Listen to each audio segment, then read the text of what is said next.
மத்தேயு எழுதின சுவிசேஷம் Matthew 5ஆம் அதிகாரம் 5th chapter 27ஆம் வசனம். verse 27. என்பது பூர்வத்தாருக்கு உரைக்கப்பட்டது என்று கேள்விப்பட்டிருக்கிறீர்கள். யாருக்கு? விபச்சாரம் செய்யாதிருப்பாயாக. இது பிரமாணம். இது பிரமாணம். It's a law. நான் உங்களுக்கு சொல்லுகிறேன். I tell you. அப்போ பிரமாணம் என்ன சொல்லுது? What about the law? விபச்சாரம் செய்யாத. Do not commit adultery. நாம எல்லாரும் சொல்லுவோம், ஐயோ அந்த பாவத்தை நான் செய்யவே இல்லை, நான் பரலோகம் போயிடுவேன். இல்ல இல்ல இல்ல. We would say I have never committed that sin. விபச்சாரம் செய்யாதிருப்பாயாக என்று அவங்களுக்கு சொன்னது. For them it is said. அவர்களுடைய நீதியை பார்க்கிலும் உங்களுடைய நீதி எப்படி இருக்கணும்?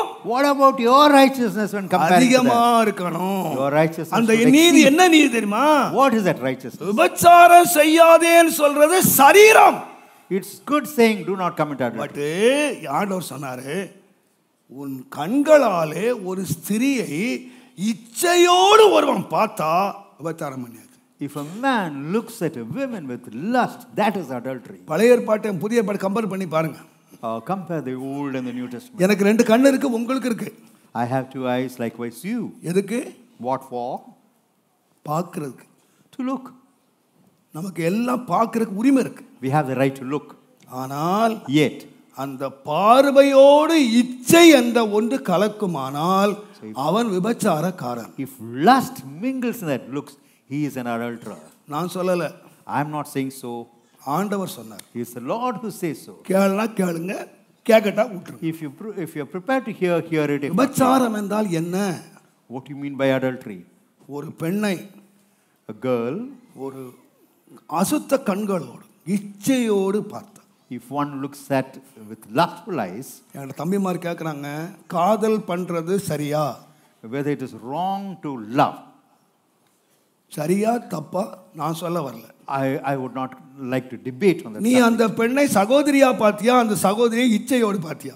காதல் எப்படி வந்துச்சு? Look at that. லவ் எப்படி வந்துச்சு? How come that love? சொல்லுங்க. Tell me. இச்சையோடு தானே பாத்தீங்க? You had looked with lust. இச்சையோடு தானே பாத்தீங்க? With desire. இச்சையோடு ஒருவன் பார்த்தால், If one would look at with desire, சுருக்கமா சொன்னா, in short, உன் கண்ணுல பரிசுத்தம், you need sanctification in your eyes, உன்னுடைய வாயில பரிசுத்தம், holiness in your mouth, உன்னுடைய இருதயத்துல சமாதான பரிசுத்தம், or peace in your heart, that is holiness, உன்னுடைய கண்ணுல பரிசுத்தம், and holiness in your eyes. நான் உனக்கு சொல்றேன். I tell you so. உன் கண்ணை காப்பாத்திக்க. You ought to guard your eyes. உன் வாயை காப்பாத்திக்க. You ought to guard your mouth. உன்னுடைய வார்த்தையை காப்பாத்திக்க. You ought to guard the words of your mouth. You know why? அவர்களுடைய நீதியை காட்டிலும், more than their righteousness, பிரமாணத்தின் நீதியை காட்டிலும், more than the righteousness of the law, கிருபை பெற்ற உன்னுடைய நீதி பெரிதா இருக்கணும். you who have received grace, your righteousness ought to exceed. நீங்க நினைச்சுக்காதீங்க. Did not have to think. நீ தைரிய பிரசங்கம் பண்றாங்க, கிருபையில என்ன வேணுமானாலும் செய்யலாம். We can do anything. இயேசு மன்னிப்பார். Jesus would forgive. எனக்கு மன்னிக்கிறாரா மறக்கிறாரா அது இரண்டாவது காரியம்.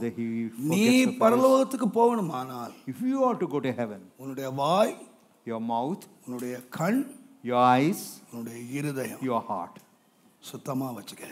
you ought to keep them pure. செய். Whatever you feel like doing, செய். do. இது கிருபை இல்ல. It's not grace. ஒன்று சொல்லுவேன். One thing I tell you. ஆண்டவர் கிருபை கொடுக்கிறார். God gives us grace. எதுக்குன்னு கேட்டீங்கன்னா, you know what for? இந்த பிரமாணத்தை நிறைவேற்றுவதற்கு தேவன் கிருபை கொடுக்கிறார். To fulfill the law, God gives us a grace. சத்தியத்தை வெளிப்படுத்துகிற தேவன், God who exposes அந்த சத்தியத்தை நிறைவேற்றுவதற்கு கிருபை கொடுக்கிறார். To fulfill the truth, He gives us. அன்றைக்கு அவங்களுக்கு கிருபை இல்ல. They never had grace. அவங்களுக்கு only command. They had only the commandment. கட்டளை செய். They had the law. இதை செய்தால் பிழைப்பாய். If you do so, you would live. இந்த கற்பனை செய்தால் பிழைப்பாய். If you do that, you would இந்த live. கற்பனையை செய்தால் நீ ஆசீர்வதிக்கப்படுவாய். If you fulfill the law, you இதை will செய்தால் உயர்த்தப்படுவாய். If you do that, you will be அவங்களுக்கு redeemed. only command.